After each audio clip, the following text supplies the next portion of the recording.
So now we go into our monthly episode of Ask Swami, where there are so many questions which come in from all over the world, and I try to deal with those questions, respond to the questions, both from our virtual audience all over the world and also from the live audience here. So the way we usually do it is one question will be read out from the questions sent from people around the world. It will be read out by Diane and I'll respond to it. Then somebody from here, just raise your hand. I'll ask you to come here in the front row. Tell us your name, ask the question. Wait here till the question is answered and then you go back to your seat. And this is how we will go, as long as we have time. All right, let's take a question from the virtual audience. Swamiji, this is a question from a devotee who would rather remain anonymous. All right. Involuntary thoughts are mostly negative and bad. How do we uproot them? If we are what we think, does it mean these ugly thoughts will bring us suffering and misery? If what we think, that we become, then how does karma come into play? I have noticed people who are positive thinkers and are not necessarily good people, but have very good peaceful lives. So is it my thought or is it my karma that makes my destiny? I'll answer the last one first. Is it my thought or is it my karma that makes my destiny? Both. Yes, that's an easy one. But let's go back to the first one. Our thoughts which come up in the mind, the person who writes this says that it is often it is negative, not helpful. What happens is this. If we introspect inwards, we'll see that the thoughts which come up from some unknown source, from a subconscious reservoir of tendencies. The Yoga Sutra, which is the manual par excellence on meditation, the most ancient book on meditation which we have, the Patanjali Yoga Sutras. There are different commentaries on that. One of the main commentary is by Vyasa. It's called Vyasa Bhashya, commentary by Vyasa. There an interesting discussion takes place exactly on this subject. What it says there is that we have a storehouse of tendencies or traces, what in the modern world we might call the subconscious mind. The yogic term for that is samskaras. Samskaras are traces which are left in our mind by past actions, not necessarily in one birth. If you're a Hindu or a Buddhist or a Jain or a Sikh, you believe in many births. So maybe from many past lives, in our subtle body, especially in the mind, these samskaras are there, these tendencies. And they bubble up. And they become conscious thoughts. It's only at a late stage that we become aware of a desire, an annoyance, an irritation, something that's bubbling up from within, which might not be caused by anything in the world outside. Or it might be a reaction to something caused in the world. It comes from within. Where it comes from? From those samskaras. Now, so one word is samskara. Samskaras are traces left in the subconscious mind by our past actions, past language, what we say, and past thoughts. So thought, word and deed, they leave traces on our mind, especially if they're repeated again and again. Now these samskaras become conscious thoughts or thoughts at the level of the conscious mind. When it comes to the conscious mind, the Sanskrit word for that is vritti. Vritti is a modification of the mind stuff. Like a little wave comes up on a lake. So the mind is like a lake, a wave comes up in the lake, a thought, a desire, something. Maybe anger, maybe resentment, maybe guilt,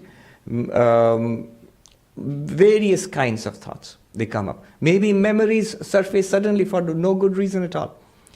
So these become vrittis. And then what happens is, if you entertain those vrittis, if the vritti stays on the surface of the mind long enough, it sinks back into the mind, into the subconscious mind, and becomes a samskara. So you see the cycle. Samskara, bubbles up, comes up as a vritti. And the vritti dwells in the surface of the mind. Especially if you act upon it. If the thought comes up, and if you express it in speech and action, then the vritti gets strengthened. And it sinks back again. It seems to go away from our mind after a while. Even the most fearsome rage or the most darkest depression, it goes away. But it does not disappear. It goes back into the storehouse of samskaras and strengthens existing samskaras or creates new ones. This cycle of samskara and vritti goes on unceasingly day and night in all our waking moments, especially even dreams. So this is a cycle which goes on. In the commentary in Sanskrit it is said, Evam vritti samskara rupa chakram aharnisham vartamanam. Day and night this cycle is rotating. Now, because of the way we have led our lives, not carefully, not mindfully, a lot of negative stuff has gone into our minds. I sometimes joke that we are so careful about what we eat, and you would not go to a dumpster and put your hand in there and bring out food and eat it, rotten food. Your tummy would be upset immediately. But we do that to our minds. We take in things from the world indiscriminately. We dump things into the mind until it becomes a mental dumpster. So no wonder that the mind is full of negativities. Now what do you do about it? Because it is rotating continuously. Normally we don't do anything about it. And so, like in computers, you have a default mode. When you boot a computer, whatever is programmed, that will start. So whatever is in there, that bubbles up and we sort of act on that and we live. This is our life. But you can consciously change it. Yoga says we can consciously change our vrittis and thereby our samskaras. The samskaras, the tendencies, the storehouse, we have no direct access to that. It's something that in the modern times Freud discovered, that there is a subconscious layer to the mind, though it is being challenged now by modern psychology. So this seems to be the storehouse in our mind to which we have no direct access. That's why your therapist, not right now, but maybe 40 or 50 years ago when Freudian psychotherapy was all the rage, and they would ask you for the contents of your dreams or free associate, sit down on the couch and talk, things like that. Because we have no direct access to the subconscious storehouse, it is only in dreams or in free association what bubbles up. They want to see, the therapist wants to see what bubbles up from within. So those are the samskaras. We have no direct access to it. But what we do have direct access to are the vrittis. So as the conscious thoughts, as they come to the conscious level, we become aware of it. And before it takes hold, before it becomes strong, before it becomes an irresistible tendency to, punch that irritating guy, or to sink into depression and I will not get out of bed today, the world is dark. Before it becomes that, the thought comes up. It's still fresh and weak before we give it power by acting on it or starting to do things. At that time, yoga says you can replace a negative vritti with a positive vritti. I'll repeat that. These thoughts which come up in our minds, at the initial stage when they come up, they can be replaced. A skillful yogi will replace negativities with positive thoughts. Thoughts of anger with thoughts of peace. Thoughts of jealousy with thoughts of happiness. Thoughts of depression with positive thoughts. So you can replace this, and this is possible. If you replace it, a negative thought with a positive, instead of just letting it come up and express itself, if you replace it, what will happen is you will dwell with a positive thought, a positive vritti for some time, and that will sink back into the storehouse, thereby weakening the negative vrittis and setting up new positive vrittis. If you're with me so far, this nice example I read of a Zen teacher And the student goes and complains about exactly this thing, that when I meditate, all sorts of negative thoughts come up in the mind. Bad thoughts, unwanted thoughts. And the teacher said, here is a bowl with stones, the polished stones which there are in the Japanese gardens. So smooth stones, black stones and white stones. And here's an empty bowl.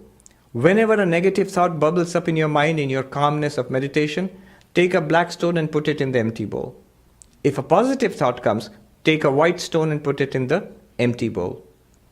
And go on practicing like this. And the student did that. Initially, you know what happened? The bowl, empty bowl, was soon filled up with black stones. Maybe 1 or 2 white stones were there. But over time, as he watched, over time, slowly the white stones in the bowl increased till one day the bowl was mostly white stones. What it means is, slowly we can reprogram, change the inner conditioning. The practice is to replace negative thoughts, vrittis, with positive ones. Now it's easy to say that, not so easy to do it. What is required, what enables us to do it, is a calm and meditative mind. If the mind is not meditative, habitually a little calm and reflective and introspective and quiet, what will happen is, before you know it, negative vrittis have bubbled up from the mind and taken over the mind. We have patterns of thinking. We think thousands of thoughts in a day, but the thoughts are not original or different or new. Mostly they are the same kind of thoughts. So let's become aware of our thought patterns. Put a little distance between yourself and the mind. You are not the mind. If there's one lesson that you should take away from the Vedanta society, is that we are not our minds. We are the knowers, the illuminers, the witness of our minds. In my light, the mind functions. Thoughts come up, stay, and disappear. The mind is an instrument. Just like the body is an instrument, the mind is an app, a collection of apps. So you can use it as you will. Normally it does not seem like that. It seems that it has taken over us. It's because we have given it power. The way to take control of the mind is to first become calm, put a little distance between yourself and the mind psychologically, and then try this process. It's an ancient insight, a commentary on the Patanjali Yoga Sutras, which is an answer to this question. You can replace negative vrittis with positive ones, unwanted thought patterns with healthy thought patterns. At first it will be a struggle, will be difficult, but worthwhile.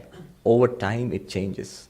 The Gita says the mind alone is your worst enemy and is your best friend. Krishna says that in the Gita. How is the mind the worst enemy and the best friend? The mind uncontrolled is your worst enemy. The mind controlled is your best friend. I think it's Milton, the poet, who wrote in Paradise Lost. The mind in its own place can make a heaven of hell and a hell of heaven.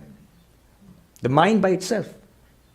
Doesn't matter what your external circumstances are, how bad it is. It can be transformed into a heaven by the mind. Just by the attitude, the way the mind reacts to the circumstances.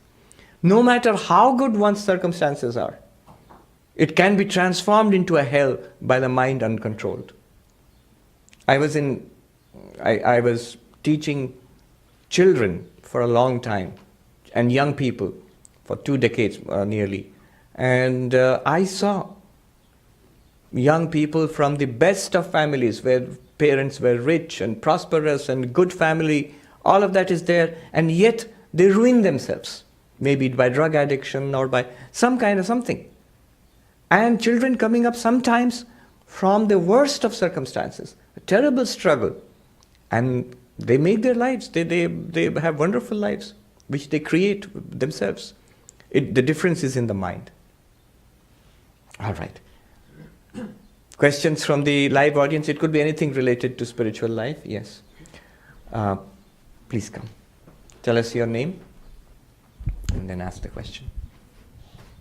Namaste Swamiji. Namaskar. My name is Dheeraj. Yes. Are you able to hear? Is the mic on? Yes, it's on. So my question is about You had briefly mentioned in one of your lectures about the fault lines in the nature of reality, the error in Maya. Yes. Can you please explain that in more detail? All right.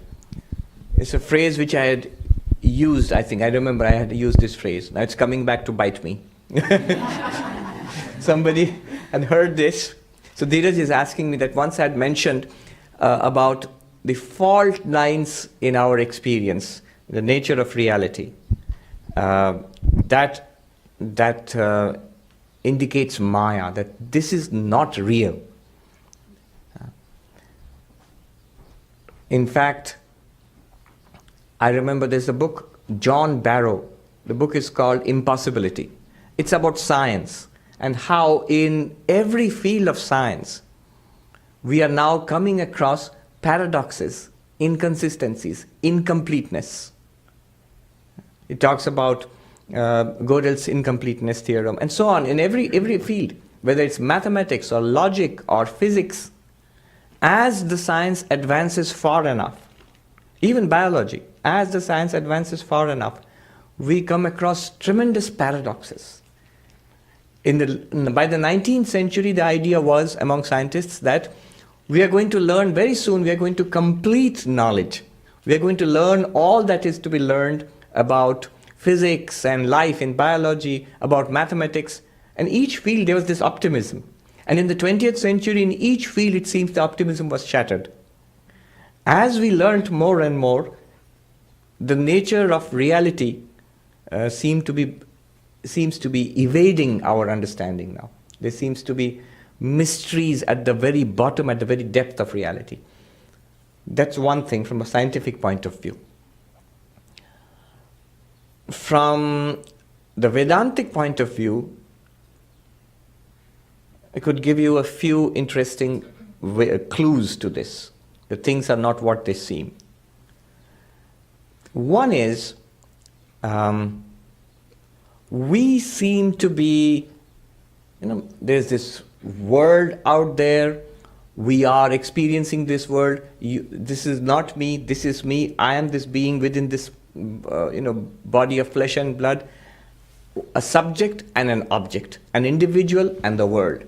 And this is how we experience life. But is this really so? Vedanta says, consider the dream example. In the dream example, what happens when we dream? We are in some place, we're talking with people, there are people and animals and events. You are yourself there in your dream. You have a body and everything, and you don't know you're dreaming. It seems real. And there are good things happening, sometimes there are good dreams, sometimes there are bad dreams and so on. It's only when you wake up, you realize, oh, it was all a dream. The interesting thing about the dream example is, once you wake up, you realize both the subject and the object in the dream. You in the dream, and all the people you met in the dream, and all the things that happened in the dream, and all the places you visited in the dream, all of them are nothing but you yourself. When I wake up from a dream, I realize the places I went to, the events that happened, the people I met, and I myself who was there. All of it was imagined in this one mind. So the mind can project itself as a subject and an object. Right? So what seemed to be external, when you wake up, you realize it was all internal. It was all in my mind. What seemed to be the other, when you wake up, you realize it was not the other, it's me, myself. I alone appeared as an other. All right, so what? Now Vedanta says, here is the interesting claim that Vedanta makes. This very experience we are having here, that's a dream experience, but the waking experience itself, according to Vedanta, is exactly like that. Not a dream, but with respect to the existence, consciousness, bliss, the ultimate reality which Vedanta speaks about, all of this which we experience as a separate world and individuals experiencing it, all of them are actually all appearing in one underlying reality. Vivekananda puts it this way, one alone exists. It appears as nature soul. Nature, soul means object. Nature means this objective universe. Soul means the subject. As you, the individual, and the world that you experience. So it seems to be so different. But Vedanta says they are all one reality. They are all one reality. All this diversity is one reality. And not only is it one reality, what is that one reality? It's you. It's you. Where is the fault line which expresses this, which shows us this? And this seems to be a very physical universe out there. And you seem to be separate from it and experiencing it. Let me point it out in 3 steps. Follow this carefully. This is the essence of Advaita Vedanta. If you get it, you've got all of Advaita Vedanta. If you don't get it, at least be intrigued by it and try to think about it. I'll try to put it as simply as possible in 3 steps. It's like this. What are we trying to see? That there is one reality in which the entire universe, including you yourself, you are, it's there, and that your reality is you yourself. That's what we are trying to see. And I'm claiming it's possible to see it right here, right now in 3 steps. Okay. Here goes. I saw this movie once. They had references to many things like Alice in Wonderland, like Down the Rabbit Hole. It was called the Matrix movie. So, the Matrix. So there, in this very reality itself, we can penetrate to a deeper reality. So that's what we're going to do right now, down the rabbit hole. Okay, here is an example. Step 1. Here's an object. Something you can see, right? With me so far, an object? Simplest. The simplest. The first step is really, really simple. Here's an object. Now, step 2. I want you to consider, is it just an object? Or is it that you are experiencing an object? What's the truth about this situation? Is it a book by itself, or is it that you are seeing a book? You are experiencing a book. It's a book by itself, you are not there? You are here, right? So I'm trying to notice something. It's not just a book. It's a book being seen by you. Better description of the situation? It's an object in your experience. Doesn't matter that you're seeing it. It could be touching it, could be something that you smell or taste. It's an object in your experience. Think about it. No object that you have ever become aware of has been anything other than an object in your experience. If you're aware of it, it's a truism. It must be in your experience. Stage 2 is, it's not an object by itself. It's an object of which I have knowledge. I'm having knowledge of this object. Are you with me so far? It's only slightly more difficult than what I've said. And I'm making a comment now about this. An aside, a derivation, a sort of implication of this second step. Whatever you have experienced in your life has been experienced by you in your knowledge. Something that you saw, heard, smelt, tasted, or you thought about it, you remembered it, you desired it, you disliked it, you liked it. It has been something in your experience, in your knowledge. Other than that, you have not experienced anything in your life. Other than that, there is no life for you. It's only within your lived experience is your life. Right? This is stage 2. Object not by itself, in your experience. You're saying, yeah, we get it. Go on. What's the stage 3? It seems pretty easy so far. Stage 3 is subtle. Stage 3 is all this knowledge, all of this is nothing apart from what I might call experience or awareness or consciousness. Your knowledge, does it not take place in consciousness or awareness? Third point I'm making. Point 3, it's very important. Call it awareness, call it consciousness, call it experience itself. All objects are in knowledge. All knowledge is in your experience. I'm using the word experience as interchangeable with awareness or consciousness. There is no knowledge possible without consciousness. Do you agree? Yes. You cannot have knowledge unless you are conscious or aware or sentient, right? And no object is ever experienced, or no event, no object, no person, nothing is experienced unless you have knowledge of it. So none of the objects are there other than in your knowledge. No knowledge is possible other than in your consciousness. The only thing that you have is consciousness experiencing itself. First as knowledge and then later as the object of that knowledge. So, but for that consciousness, nothing Wait. Yes, the conclusion she said was, but for that consciousness, there's nothing that we are experiencing. And that consciousness or awareness, indubitably, you are. It's like a magician you would say that suddenly pulled a rabbit out of the hat. Wait a minute, what did you say? Very simple, 3 steps. Object, step 1. Knowledge of object, step 2.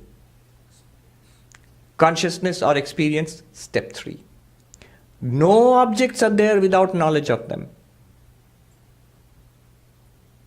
Controversial statement.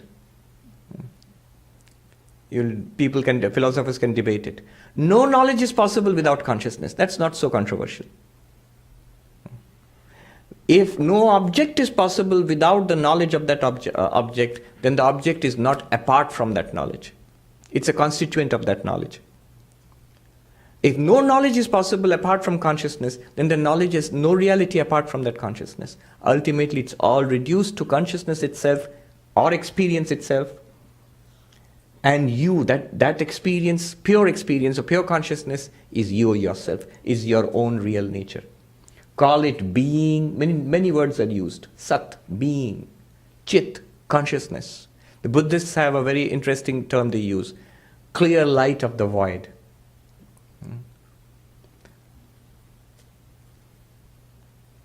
Right here, in this world itself.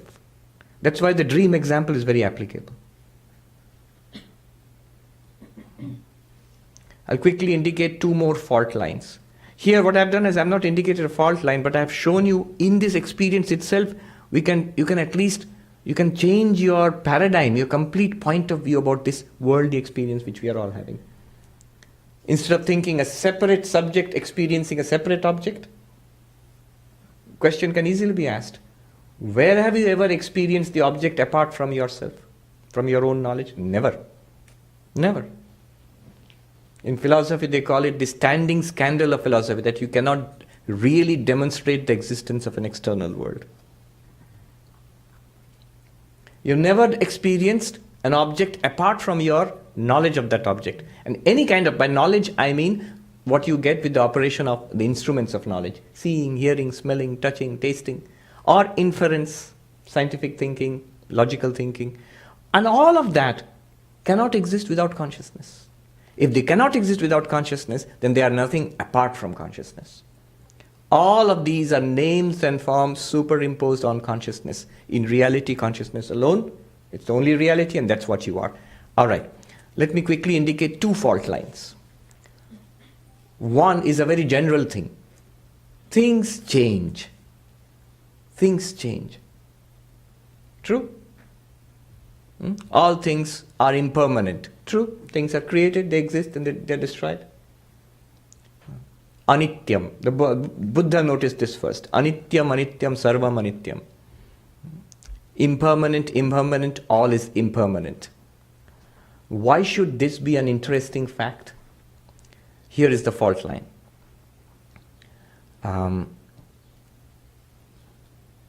Yes. Settle down, yeah. Relax.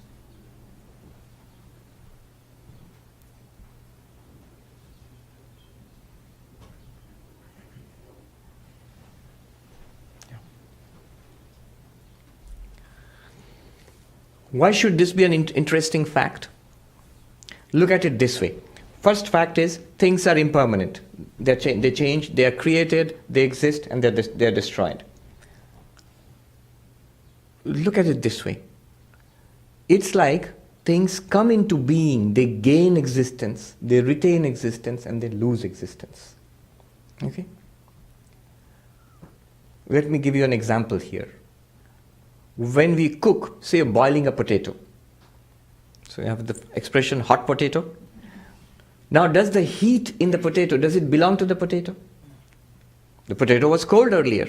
It's hot now. It will become cold again when you serve it in a few minutes. Where did the potato get the heat from? You'll say from the boiling water in the pan. The boiling water in the pan, the heat that it has, is it intrinsic to the water? No. Where did that water get the heat from? From the hot pan. And the pan is also not intrinsically hot. It got it from the fire or the electric coil underneath. Right? So, neither the potato has intrinsic heat of its own, neither the pan has the water has intrinsic heat of its own, nor the pan has intrinsic heat of its own. But next we come to the fire. Where did the fire get the heat from? Is it intrinsically hot?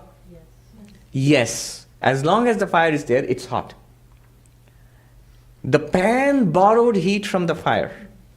The water borrowed heat from the pan. And the potato borrowed heat from the water. What is the distinguishing fact between the fire and the others? They all become hot and then they lose the heat. They gain heat and they lose heat.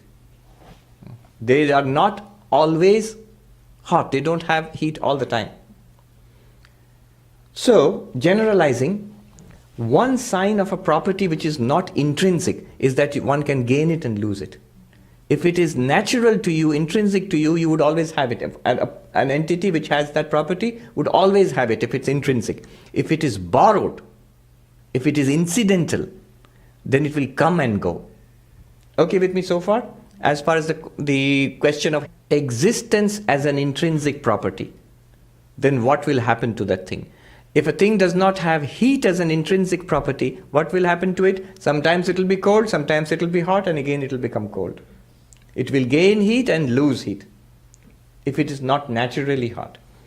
But similarly, if a thing does not have intrinsic existence, does not have being intrinsic to itself, what will happen to it? It will? Yes, it will die. It will come into existence. And then it will disappear. It will come into existence, it will disappear. In other words, it will be impermanent, subject to change. That means everything that is subject to change in this way of looking does not have intrinsic existence. It borrows existence. But from what? Ultimately, all borrowing must be from something that has intrinsic property. So all those things which were hot and they lost it, became hot and they lost it again, they all borrowed it from the fire which was always hot.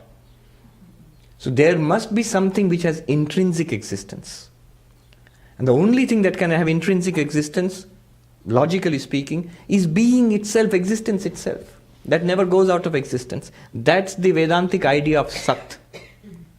Vedantic idea of Sat. So all things, in this way we are putting it, all things borrow existence, derive their existence from Sat, from pure being.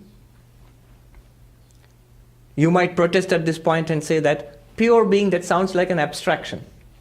A Vedantist will say all things in the universe are abstractions. That pure being alone is the reality.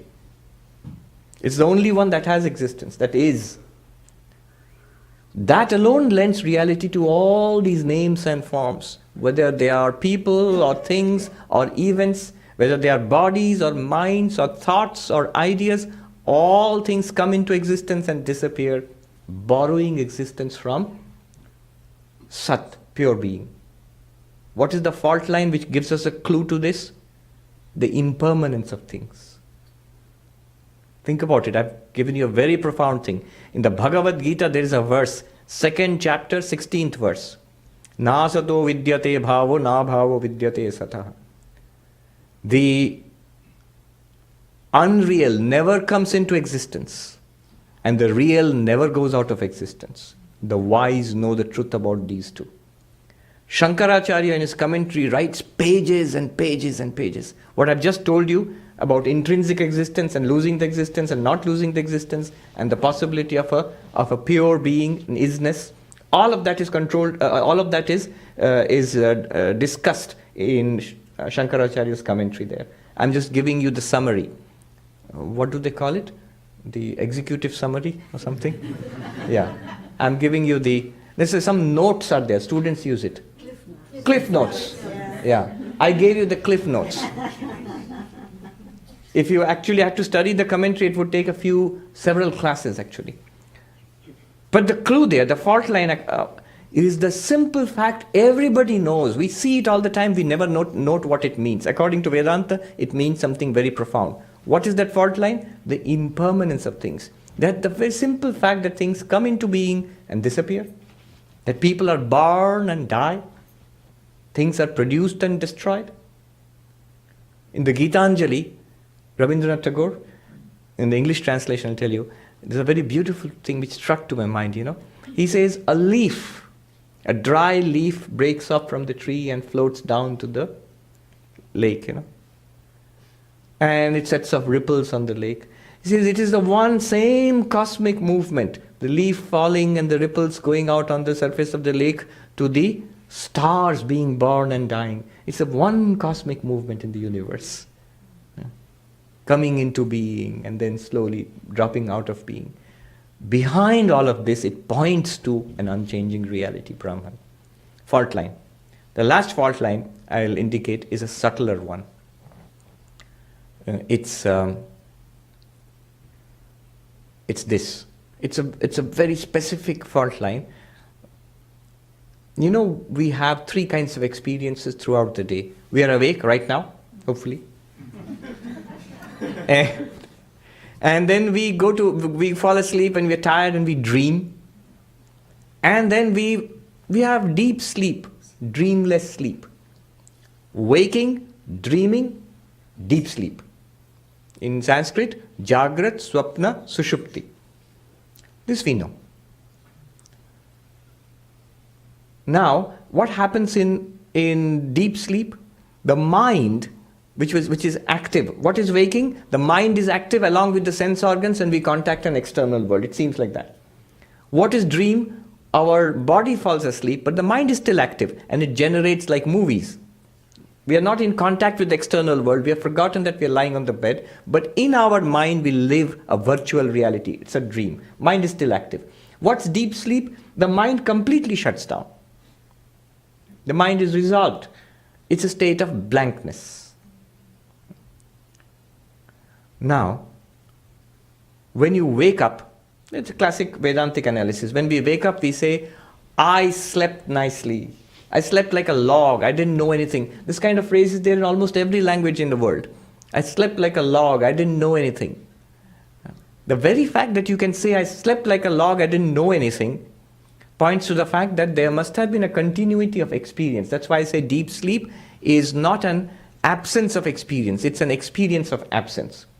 This is all I have mentioned earlier. But the fault line I'm pointing to is this. A Swami in the Himalayas, in Vrindavan actually, pointed this out. He says that when you wake up, what do you say? I slept nicely. Okay? Who says that? It's the mind which says it. Mind wakes up and then starts thinking, oh, I was sleeping, now I'm awake. I slept, it was good sleep, I slept nicely. Who's doing all that thinking? If it's thinking, it must be the mind. You follow my logic? But what did I say just now? Deep sleep, the mind was stopped. There was no thinking in deep sleep. In deep sleep, you don't think, I am in deep sleep. If you do that, you are not in deep sleep. You are not in deep sleep then. So the mind was not working at that time. It's not the mind which experienced deep sleep. Yet when you wake up, the mind appropriates that experience and says, I was asleep. And yet, The fact is, there was deep sleep. And it feels natural to stay. Who else was sleeping except me? I was sleeping. So who is the I who was there in deep sleep where the mind was not there? Whose experience the mind borrows, appropriates upon waking up? That's a fault line. Mind was not there, and yet the mind insists that I was asleep. Whose experience is it that the mind is borrowing? If you investigate that, the difference between that and the mind, I'm just calling it that, which was there in deep sleep. There's an old Tamil saying, I don't know the original Tamil, but the English is to sleep without sleeping. One Swami, who was regarded as, in our order, as regarded as the Brahmagyani, he wrote a poem in Malayalam, the language in Kerala. So I don't know the language, but the English translation, the title of the poem is so evocative. Only a person who's an enlightened person could even say something like that. He calls it the midnight sun. It's completely dark. No world, no body, no thoughts, no identity, no memories, nothing. And yet you're fully, completely awake. What can that be? So these are some fault lines. Thank you, Dheeraj, for a very subtle question. Thank you. Can we take a question from the internet audience? Yes, Swami. We've had actually a few questions regarding deep sleep. All right. And let's take those then. What you've spoken about in the past. When we wake up from deep sleep, we have an overall feeling of well-being and bliss. This bliss has been attributed by many teachers to the natural state of consciousness, the Ananda part of Sat-Chit Ananda. But there's another kind of experience of falling unconscious. This also feels like deep sleep, but there is no sense of joy or bliss upon waking up. There is no sense of continuity, and like what happens with sleep, it's not even an experience. It is a total absence of experience. Question 1. Could the blissful experience of sleep be due to sleep-related hormones like serotonin, endorphins, etc., and not due to the bliss inherent in consciousness? 2. If not, then why don't I feel blissful or continuous after recovering from unconsciousness? If these were primary attributes of consciousness, shouldn't they have continued in the background, like what happens with sleep experiences? Could this absence of any kind of experience be the reason the Buddhists call it the void instead of Chit and Ananda in Vedanta? That question was from Charat. All right. And we do have another one. Did you Let me take that first. Right. I'm reminded of something funny. If you have multiple questions, you tend to forget the earlier one. This is not relevant to the question. I'll come back to the question, but let me tell you the funny story. It was many, many years ago, 20 years ago, where I was in our main monastery in Belur Mutt in Calcutta, and we have a huge educational complex, a place called Narendrapur, near Calcutta. And so there was a German delegation coming, and they wanted to speak with the Swamis in Narendrapur. And the Swami in Narendrapur invited some other Swamis to be part of the Swami delegation, which would talk with the visiting German bureaucrats. There was a minister, there were bureaucrats, and so on. So I was very young at that time. I was a newly minted monk. But one of the senior Swamis who was going to be part of the panel told me, come along. You can tag along and just watch the proceedings. You can sit on the panel. So I went there, and there was an interpreter, and the German, they were very German. I'm not saying it in any bad sense, but they were very efficient and very serious. So the interpreter said, question number 1, so and so, what, I remember the first question, even now. How do you account for the unbroken continuity of Indian civilization for the past 5,000 years? And our Swamis, as they are wont to do, immediately they were about to answer. And the German minister said, stop. in German. And he said, let me ask all the questions, and then you can answer. So they asked 5 questions, one after another. And then the interpreter said, that is it, please answer. Now the Swamis, we are very Indian, so they suddenly looked at each other. What was the question? Now luckily, because I had nothing better to do, I thought the senior Swamis would answer the question. So I had started writing down the questions. So I showed them, here are the questions. And the Swamis were so happy, and they told the other senior Swami, good that you brought this youngster along. He's worth his weight in gold. Anyway, that's the story. Let's take the questions one by one. I remember the questions. First is, in deep sleep, do we the bliss, the peacefulness that we experience, so is that Ananda, the bliss which we speak about in Vedanta, Sat-Chit, Ananda? There itself is a mistake. No, that's not Ananda. It's a restfulness. In deep sleep, what happens is, because the troubles of the waking world, starting from your mortgage to the annoying neighbor to the lack of parking space, all these troubles are not there in deep sleep. The nightmares of the dream world, where you have anxieties and phobias and expressed as dreams, those are also not there in the deep sleep. So no problems are there in deep sleep. There is no problem, no desire or effort to fulfill the desire, so it's deep peacefulness and restfulness. That is what accounts for the positive experience we have about deep sleep. When we come up and say, that was good. So it was just blank, but it was good. No problem at all. So it's restfulness, a peacefulness. Look at the word, peacefulness. Not peace itself, but peacefulness. Something is full of peace. So deep sleep is a state full of peace. This is literally the translation of the technical term in Vedanta, Anandamaya. In Vedanta, you speak about Anandamaya Kosha, the sheath of bliss, or the blissful sheath. That is the experience of deep sleep. It is not Ananda itself, not bliss itself. It's a reflection of Ananda. In the deep sleep, there is a reflection of Ananda. It is not Satchidananda, the ultimate bliss itself, the Brahman itself. Why? Well, Ananda, Satchidananda is always there. In waking, in dreaming, in deep sleep. In happiness, in misery, the background is always there. We just don't know it.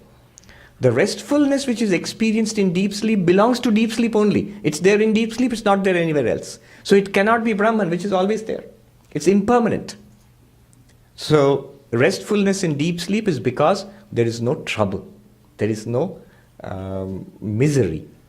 We do not take the misery of the waking world, the dream world, into the deep sleep. That's why. Now, he contrasts it with unconsciousness. And he says, unconsciousness seems to be different from deep sleep because it seems to be completely blank, and also after coming up from that, I don't feel rested or peaceful, I feel uneasy. So ultimately, if it is Ananda, it should be there everywhere, in deep sleep also, in unconsciousness also. But I've already pointed out the Ananda of deep sleep is not the Satchidananda. It's Anandamaya, restfulness.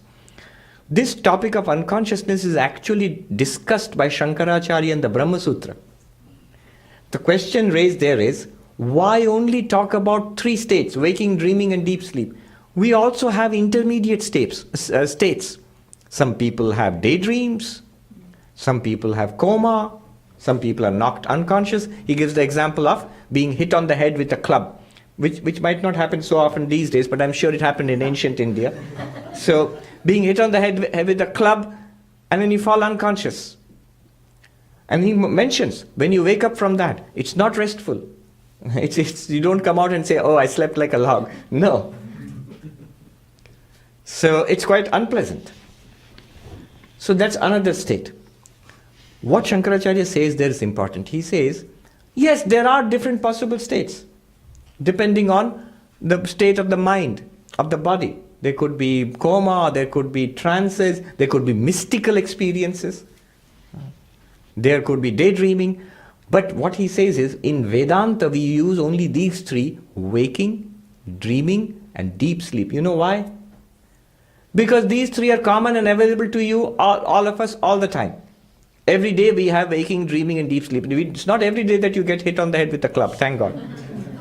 It's not every day that you fall unconscious, thank God. And it's not every day that we have mystical visions. Very few people have it anyway. So these are common experiences, and they are used in Vedanta for analysis, in order to point out the one consciousness behind waking, dreaming and deep sleep. So it is only natural, to answer his question, it's only natural that coming out of unconsciousness would feel different from coming out of deep sleep. But the point in Vedanta is not that. And then the question he follows on by asking, so is it that the happiness of deep sleep is due to serotonin or something like that? You're mixing up two things. Why only deep sleep? In that case, the happiness you get from having a cookie in waking state, that also, is it due to the bliss of Brahman, or is it due to serotonin in the body? That depends on your paradigm.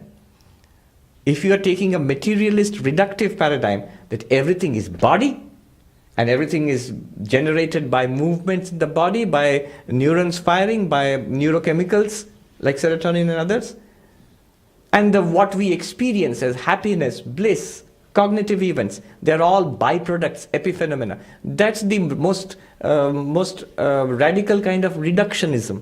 It's a gross materialistic reductionism, and it's not working. It's not working. I refer you to, as I often do, to the hard problem of consciousness. If you Google it, you'll find it's a huge thing now. The hard problem of consciousness. Why the brain and nervous system by themselves are, and all your serotonin and everything, are not enough to explain first-person experience. How does a soup of serotonin or the other neurochemicals involved in moods and dopamine, how are they with little tissues called nerve cells, neurons, and their little electrical impulses jumping from synapse to synapse? How is that creating this experience you're having of seeing a red flower, of smelling the incense, of the sense of the body that you have, of taste, of sound, of smell, of sight? This first person subjective experience, it's a miracle. How is it created by a small collection of chemicals? It's not. Today scientists are saying that you can't explain it. We have to have a new theory of consciousness. That's what consciousness studies people are saying. An entirely new theory of consciousness is necessary. And David Chalmers, who is here in NYU, he says he advocates what is called panpsychism, that consciousness is fundamental. Just like space, time, matter, energy. Remember, this is a person who is not at all from an Eastern philosophy background. He is coming at it from a purely rational, modern, scientific and philosophical outlook. So he says that we are driven to this position. He calls it panpsychism, that consciousness is a fundamental reality, like time, space, matter, energy.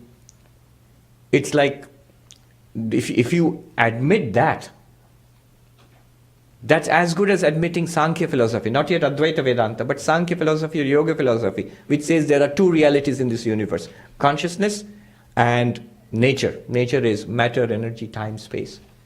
And you are consciousness, involved in nature through a body-mind. So that's David Chalmers, panpsychism. And he remarks humorously, I was reading in one of his interviews, that if you consider the problem of consciousness long enough, you either become a panpsychist, that means you think that it has to be, consciousness is fundamental, or you go into administration.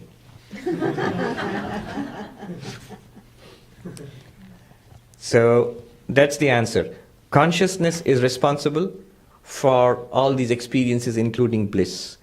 And yes, they are byproducts. They are reflected in the body, in the serotonin and the dopamine and the movements of the nervous system and the brain, that's there, of course. That's the physical counterpart. Can we go to the next question about? Yes, the other one was from Senthil, who you've actually answered a lot of the questions from that. At the end, he does say, though, we can say the substratum of human consciousness is pure awareness. How can we extend it to include the whole material universe and posit that pure consciousness is its substratum? Yes, good question. The 3 steps which I talked about to Dheeraj, the material universe, I represented it by one object. All objects are like this.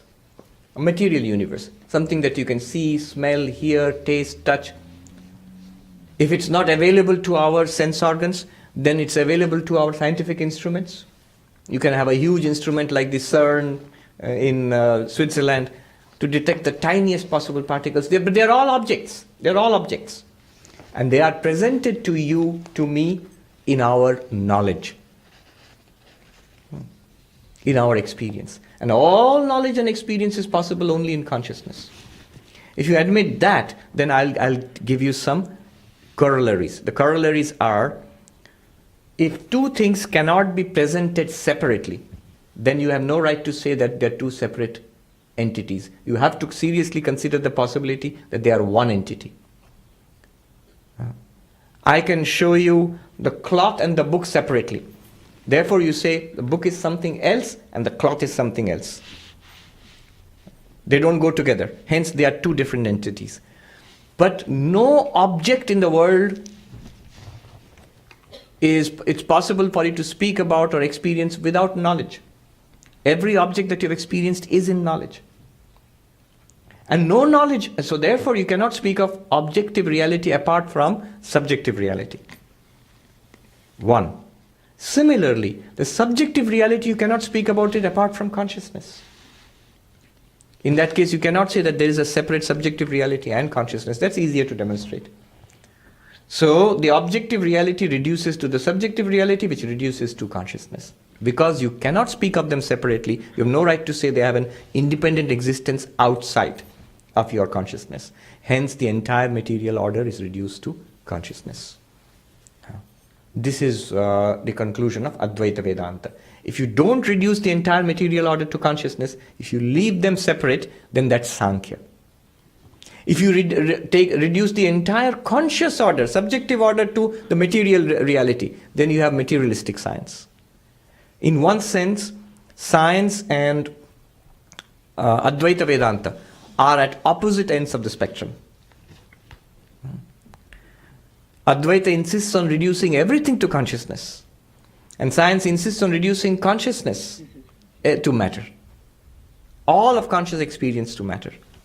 And the interesting thing is, there's a saying, the opposite of a petty truth is falsehood. The opposite of a great truth is another great truth. Vivekananda said, I am a materialist of a sort. Only thing is, the material I believe in is consciousness, not matter. Matter depends on consciousness, not the other way around. All right, a question from the... did we deal with the questions on... Yes. Is there a question from the live audience? No? Come.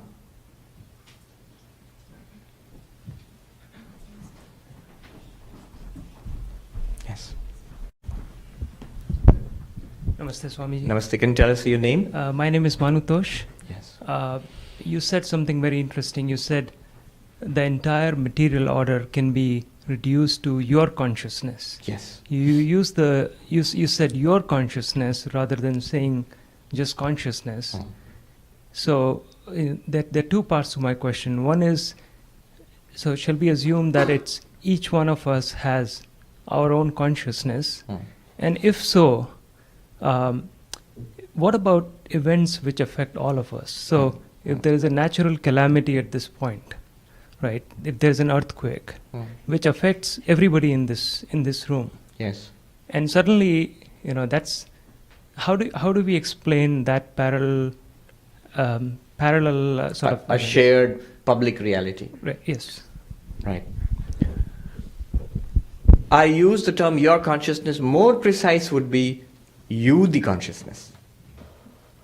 When you say your consciousness, it seems to imply somewhere that you are something separate from your consciousness. It's like saying your body, your mind, your idea, your consciousness, not your consciousness. You, the consciousness. What are you? According to Advaita Vedanta, if you think about it in that way, the 3 steps I mentioned, you are yourself nothing other than consciousness. When you think, you are consciousness plus the app called the mind. When you see, you are consciousness plus mind plus eyes, the instrument of seeing. But basically the thing that you can, the core of your own existence is awareness. You can experimentally see it, you can experientially think about it, look at it. Here is the world, clearly not me, it's something different from me. Here I am, but this is the body. Am I aware of the body? Yes. So the body is something in my awareness. Am I aware of thoughts? Yes. So the thoughts are something in my awareness. That awareness or consciousness, I'm using the words without any difference. So thoughts are also in my consciousness. Then why should I use the word my consciousness? What do I mean by mine? By my, I mean body and mind. Or my property, or my things. All of those are objects. Then what am I in essence? I am that consciousness only. That consciousness is common to all of us. After all, why do we say we are different? Clearly we are different because bodies are different. Clearly we are different because minds are different. Minds are different. What you know, I do not know. What I have experienced, you may not have experienced. Your memories are not shared by your neighbor. So minds are different. Bodies are different. But consciousness is not different. If you differentiate consciousness from mind and body, then you will suddenly see there is no differentiating factor left in consciousness to distinguish your consciousness from his or her consciousness. His or her depends on body. Thoughts make the difference between one mind and the other. But in consciousness, what is the distinguishing factor? How will you distinguish one consciousness from another? The differences between us are differences of body-mind, not of consciousness. So Vedanta says we are one consciousness. The we thing comes only when there is body-mind. There is one consciousness. In the 13th chapter of Bhagavad Gita, Sri Krishna says, answering this question, second shloka. In the 13th chapter is a little complicated because there's an issue there. Because there is one extra verse there in the 13th chapter. Arjuna starts with a question in some versions of the Gita. In some versions of the Gita, the question is not there. So the one in which the question is there, the verse I'm referring to is the 3rd verse. In one in which the question is not there, the verse I'm referring to is the 2nd verse. The verse goes like this. Kshetragyam chapi mam vidhi sarva kshetreshu bharata. O Arjuna, Krishna says, know me to be the one consciousness in all these fields of consciousness. So there is one consciousness. We are all one consciousness. And that one consciousness behind all of us, that is God in Vedanta. That is the meaning of Tat Tvamasi, that thou art. That is the meaning of Aham Brahmasmi. I am Brahman. How am I Brahman? As this being called Sarvapriyananda? No. As the consciousness, the one consciousness behind Sarvapriyananda and behind everybody else. In that sense, I am Brahman. So you are consciousness. And in your consciousness appears this body and mind. That consciousness limited by this body and mind becomes this individual. The moment you give importance to the mind and body, immediately you start seeing difference. So there is a world outside which you see as a common world shared with everybody, and in which there is an earthquake or a snowstorm or something. And there is an internal world only available to you in that body and mind, which you call your own private mental world. And then you make the difference between mental and external world. But all of that external world and mental world differences are because you are looking at it from the point of view of the body-mind. Look at it from the point of view of consciousness, the entire universe is within you. Where is your mind? In your consciousness. Where is the body experienced by the mind? In your consciousness. Where are everybody else with you whom you are experiencing? In that consciousness. Aren't they in your consciousness? Otherwise, how are you experiencing them? You will say, the common answer to this is, the question to the, the rebuttal to this is, no, I am experiencing them because they are really there outside. Look, outside. Outside of what? This skin, isn't it? Moment I stand here, then true, they all become separate entities apart from me. Moment I take my stand in consciousness, that I am the awareness, all of this is something in me, the awareness. Not the mind, the awareness. Even the mind is also in the awareness. Yeah. Alright, Bill is going to ask a question, but Bill doesn't have to come here. He can ask the question from there itself. Yeah. No, I can hear his question, I think. Consciousness separate from the brain? Yeah. The question is consciousness separate from the brain?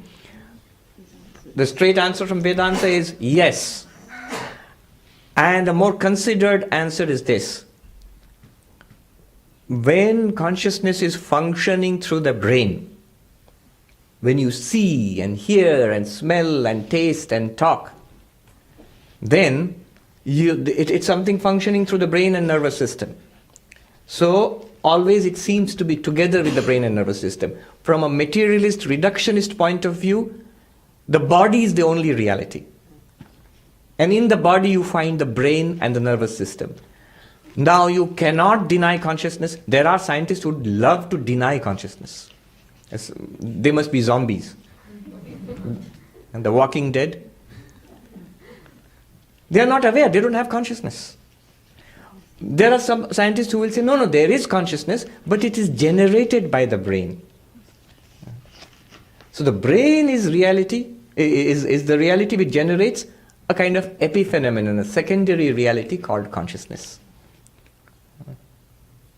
That is basically the very nature of the hard problem of consciousness. That's what they're asking. How is it possible for the brain to generate a first-person subjective experience? It's not possible. That's the difference between the materialist reductionist approach. The matter is everything. You are nothing other than matter. And what you consider yourself to be, thoughts, the person, that's just a byproduct of the brain. When the brain dies, you die also, you're finished. That's it. No religion ever believes that. You can't have religion in that perspective. One philosopher said, if you take that perspective, he put a bottle of Coke on the table. It's fizzing. If you take that perspective, basically what the materialistic reductionist perspective is telling you is, there's no difference really between you and that bottle of Coke. That bottle is there and it's bubbling and fizzing. And you are a little more complicated bottle of Coke, where it's bubbling and fizzing inside and producing mind and thoughts and consciousness. But basically what it is, it's just matter and interactions with matter. So that's the materialist reductionist point of view. The Advaitic point of view is, all of these are appearances in consciousness. Consciousness is fundamental. Matter is an epiphenomenon, is an appearance in consciousness. Now which side should we take? If you look at your experience, what comes first, matter or consciousness? What comes first, you or the other? You, in your own experience. Who is first? What is it you're aware of? Yourself or the Central Park? Yourself. You are first revealed to yourself, and then comes the world. What you cannot deny is the awareness. What the awareness reveals is open to question. But the awareness is there, is not open to question. Awareness is more fundamental than matter. Consciousness is more fundamental than matter. That's what Advaita Vedanta insists, and that's what our experience always supports that our experience, our continuous experience is that we are awareness first and then anything else. If you think about it for some time, you will see that there is really no way of getting out of this logic. I remember remember talking to a neuroscientist. Now this is funny. This lady was sitting next to me in the plane. We are flying from Portugal to Munich, and to Frankfurt. And I'd gone to attend the International Day of Yoga in Lisbon. And this lady, she was coming from England and she was going to India ultimately to attend some neuroscience conference. And she's a neuroscientist. And we were together in one flight only, between the short hop between Portugal and Germany. Now she sat next to me and she said, she was intrigued by this dress, and she said, tell me about this. And she said, I'm an Anglican, but a lapsed Anglican. I really don't believe in all of that, but yeah. But tell me about what you people believe in. So I gave her the short talk about Vedanta, not just the 3 steps. That's incomprehensible unless you have been coming to the Vedanta Society for a long time. If you just tell them 3 steps, it won't make sense. But the short version, Cliff Notes version of Vedanta, I gave it to her. Very, very intelligent, very sharp. She picked it up just like that. She got it immediately. And at the end of it, I think I spoke for about 45 minutes or 1 hour. At the end of it, and she asked very probing questions, including these questions. At the end of it, she said, you know, Swami, and I taught her to say Swami by that time. You know, Swami, I am not convinced by what you say, but I cannot find a fault in that argument. There's no way I can answer what you're trying to, the questions you're raising, but I can't, I'm not convinced. That's good enough. Yes. So consciousness is fundamental. Shall we go back to an internet question? Yes. A couple of questions from Vanshika and from Harry. Okay, before we go into question, sorry to interrupt. That little anecdote had a funny ending. After we got down from the plane in Frankfurt, she said, you know, I am scared of flying. So if I find anybody interesting sitting next to me, I engage them in conversation for the whole duration of the flight. So that was the reason for her interest in Vedanta. Go ahead, I'm sorry. Yes. Is it true that householders should not chant only Om, but instead they should use some syllable along with it, like Hari Om? Otherwise it has adverse effects? And from Harry, could namakam and chamakam be used as a worship mantra in rituals, upasana, self-knowledge, or God realization?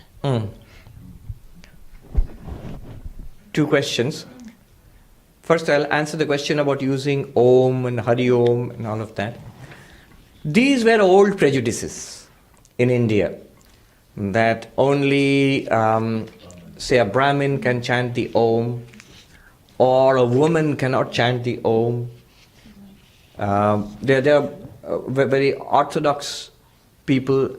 I've myself come across at least a couple of them, very scholarly persons, but very rigid and set in their ways. There's one Swami I remember, very scholarly, wonderful Swami.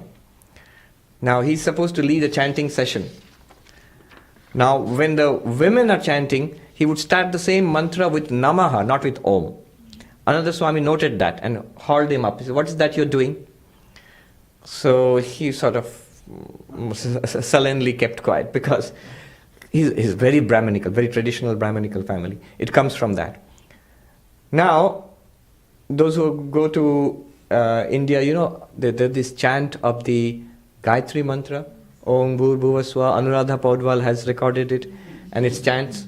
It goes on. So outside the monastery, that somebody was playing the tape, and so in a lady's voice, the Gayatri mantra was being chanted hour after hour continuously, and that was just outside this Swami's room. And I told this Swami, serves you right.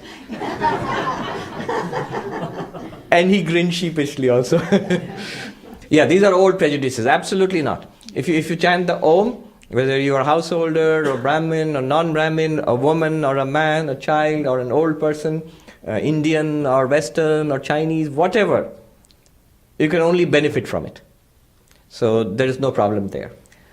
And the second thing is, the namakam and chamakam, there's a particular very, very highly regarded hymn to Shiva, Vedic, which is very popular in India. Many people have memorized it. And the question that is asked is whether it should be used can it be used in rituals or in upasana, which is mental worship, or in jnana, God realization, Brahma jnana. The short answer is all three. There's a very interesting insight about the Vedas, all of the Vedas. The Vedas themselves have three parts. One is rituals. Sanskrit, karma. Karma means work, but in Veda it means religious work, rituals. So the puja or the yajna, puja is modern, yajna is ancient, Vedic, where the fire sacrifices, they were physical actions that you did in worship of God. So rituals, and a lot of the Veda is concerned with rituals, the majority of in fact. The second part of the Veda is concerned with upasana, mental worship. When you don't physically do anything anymore, you sit quietly, apparently you're not doing anything, but mentally you are worshipping. All the actions that you did physically, now you're doing it mentally. And that is done in our modern puja also. In the puja you will see the worshipper offers flowers and food and chants mantras and has several gestures, this mudras and all of this. So they do these gestures, all actions, these are rituals. But then the worshipper sits at a particular time quietly as if doing nothing, but mentally he is offering all of this. So a mental simulation, like a virtual worship is going on inside without any external environment. The body is sitting quietly, mentally you are not chanting, verbally you are not chanting anything, but mentally the whole worship is performed. That is called upasana. It's meditation basically. There's a whole range of upasana, meditation. No physical action, no verbal chanting, but internally. The third part of the Veda deals with jnana, knowledge. What knowledge? Knowledge of the self. That part is called the Upanishads. And the whole philosophy of Vedanta is based on the Upanishads. So Vedanta basically here, what we talk about here and what we teach and transmit here is the knowledge portion of the Vedas. But the Vedas have three portions, not only knowledge portion, the mental worship portion and the physical, the ritualistic portion. Karma, upasana, jnana. Karma, upasana, jnana. The last part, the final part, the highest part is the jnana, the knowledge part. This is what we talk. This is what is meant by Vedanta. So when you say Vedanta society, you're talking about the third part of the Vedas. Now the interest, this is well known. And as an aside, let me mention that the physical action and the mental worship is also an action. Only it's mental, internal. So both are actions. One is physical, where you're actually doing something with your hands and chanting mantras verbally. And the other one is mental or internal. But both are actions. Since both are actions, they are clubbed together under the karma kanda, the action portion. And that leaves only the jnana kanda. So sometimes Vedas are classified into two. The action for the work-related portion and the knowledge-related portion. But remember, the work-related portion has two parts in it. The physical aspect and the mental aspect. Now the interesting insight is, all the mantras of the Veda, the entire Veda, some of which deals with action, some of which deals with worship, mental, some of which deals with knowledge. All these mantras in the Veda, they can be applied in all three. I'll repeat. All the mantras of the Vedas, they can be used for ritual, for worship, and for knowledge. Karma, upasana, jnana. This is something many people do not know. A great scholar told me. Only some of the rituals, some of the mantras are obviously meant for ritual. To give them an interpretation for Brahma Jnana, for enlightenment, would be difficult. You have to stretch it. But it can be done. Some of the mantras are obviously meant for meditation. And some of the mantras, so for example, if you say, Aham Brahmasmi, Tattvamasi, thou art that, clearly meant for enlightenment, for realization. But you can still use it for ritual. In fact, there are texts which say that, okay, you are offering this to God, and with that you chant the Upanishadic mantras. In the Durga Puja and in the big pujas, Upanishadic mantras are actually chanted. Those portions which relate to enlightenment, to jnana, are actually chanted in a ritual. So the namakam and chamakam can be chanted for a ritual, as the person says, during mental worship. If you are worshipping Shiva, you can chant the namakam and chamakam mentally also. Or if you look analytically, if you analyze the meanings of the namakam and chamakam, that will lead you to enlightenment. So all three are possible with that. Very good. We have run out of time. Okay, there were two questions. This lady here, can you come here? And then we'll take the question at the end. That will be the last one. Can somebody tell me if the food is ready? Ready. Okay. Hello, Swamiji, namaste. Can you tell us your name? My name is Deepa. Deepa. Is it on? Can you hear? Yes. All right. So my question is, one of your lectures, you had described consciousness as the sun that was reflecting on the moon, and what we see from Earth is the moonlight. Yeah. So with this pure consciousness, because even the awareness is in consciousness, not the awareness in the mind, but the non-ego, non-I awareness. So is that how we experience consciousness with this? Like, is it always through awareness? Because in deep sleep there is no awareness, but the consciousness is still there. What do you mean by awareness? Like you are seeing and speaking? No, you're aware the of this one room? that is, that's what you mean by awareness? No, but the one that's seeing, the one that's doing the seeing. So isn't that consciousness itself? Is it? That's my question. Is that consciousness itself? Yes. See, the example she referred to here was something that I had heard from a Swami in Uttarakhand, and I'd used it in one or two lectures. It's like this. One good way of understanding it is, imagine the earth at night. So it's darkness, covered with darkness. Here's the world. And there's the moon which shines, and by the moonlight we can see things. But the moonlight is not really the moonlight. It's light from the sun reflected on the moon which comes to the earth. Now, keep this example in mind.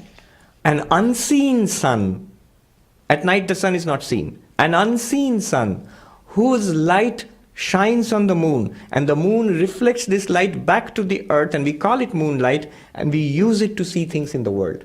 Now, the example is this, that's the example. What it exemplifies is this. This world is the world. What we experience, this is what we are sitting in. And the mind is like the moon. The mind lit up with awareness, with consciousness, with awareness, uses eyes and ears and nose and skin and touch and all of that to experience the world. What is the light with which the mind is experiencing the world? It seems to be the light of the mind itself. The mind itself, through the body, is experiencing the world. But the light does not belong to the mind, according to Vedanta. It belongs to the Atman. You see, Atman, if you say body and mind and world, everybody is okay with it, because here is the world, here is the body, and if I look inside, yes, I can see the mind, experience the mind. But the moment you say Atman, moment you say witness, moment you say pure consciousness, two problems arise. One is, what are you talking about? I can't experience it. One. Second problem is, people sometimes mistake the mind itself for the witness. The mind trying to play the witness. And then they think, yeah, I know what you mean. You don't. If you really knew what I meant, you would be enlightened. But use that example. The sun, the unseen sun is like the unseen Atman here. It's not visible. But its light is what lights up the moon and illumines the earth. The Atman's consciousness, or Atman is consciousness. That consciousness or awareness is what floods our mind, making our minds very, very conscious. And with that consciousness, the minds use the sense organs and the body to experience itself and the world. So that consciousness, call it consciousness, awareness, whatever you call it, the pure consciousness or pure awareness or pure witness is the one, that one. It's the unseen seer. If you are aware of it, then you are aware of something in the mind, not that one. That is the one which is aware. It's you yourself. It's the real you. Don't try to grasp that. If you try to grasp it, you will grasp something in the body-mind and you will think that this is the Atman. No. Or you will be unable to grasp anything in the body and mind, you will say it's shunyam, void. Nothing is there. No, both are wrong. It's not an objective thing in the mind. It's also not non-existence also. It is that light in which the objective thing in the mind and the absence called shunya or void, both are lit up. And that is what you are. Additionally, sometimes you find, I see in Nisarga Dattaji's books, I am that, he uses two terms. Remember, those are all translations from Marathi. So he uses two terms, awareness and consciousness. And that leads to confusion in those who are in Vedanta. He says consciousness, after death, consciousness will go away. Only the absolute remains. But what he means by the absolute is what Vedanta calls Brahman or Atman, or what I am calling pure consciousness here. So don't get mixed up on the terms. That which is the unseen seer, unheard hearer, if I may use the words, the one which lights up the moon of my mind, that sun of consciousness, that's my real nature, and that's your real nature too. Thank you for that question. Let's just hear the question, yes. From here, Okay, from there itself. Okay, Swamiji, see, it is about consciousness and awareness, okay? I admit about awareness, but my limitation about future awareness, abstract, excluding the scientific expression, applying mathematics and discipline, those things forget. Pure consciousness, I have so limited power to forecast future, but Swami Vivekananda could forecast that exactly rightly about 50 years after what will happen. What is the question? Question is that how we are Please. limited being aware, but you all who meditated so much, like Buddha, Swami Vivekananda, could tell a little bit about that. Okay, I get the drift of the question. I get the drift of the question. The awareness or consciousness, Atma or Chaitanya, whatever word you use, is common to all of us. Rather, we are that. The differences between us, between say Vivekananda and the rest of us, these are discussed. How do some yogis have extraordinary power? Those differences are in the minds of those persons. They have developed the potential of the subtle body called Sukshma Sharira. Our minds have tremendous potential. We don't know it. Vedanta hops and skips over those and goes straight to the highest. It takes you straight to the peak of Mount Everest and drops you there. You are on the top. The highest reality is you are Satchidananda. That's finished. But you have already skipped over many things. The valleys which come before that. So there are many things talked about in the Yoga Sutras or in the Tantra, and they talk about extraordinary powers which can be gained, which Vedanta is not interested in, Advaita Vedanta. It wants to know, what am I really? That immortal reality by knowing which I'll be free of samsara. But those powers are talked about in the Yoga Sutras, in Patanjali Yoga Sutra, 3rd chapter. You will find great discussion of these powers you're talking about. Knowing the future, knowing the contents of other people's minds, things like that. And if you see that and it seems very easy, like I could do it too. Not so fast. But they say that the mind can be developed, the subtle body can be developed to experience these powers. I've seen a little bit of it in my own life. I've seen some great masters. So I cannot doubt that these things are possible. All right. Let us bring it to a close. It was a very fruitful session and we have gone well over time. Om Shanti Shanti Shanti Hari Om Tat Sat Shri Ram Krishna Arpanamastu.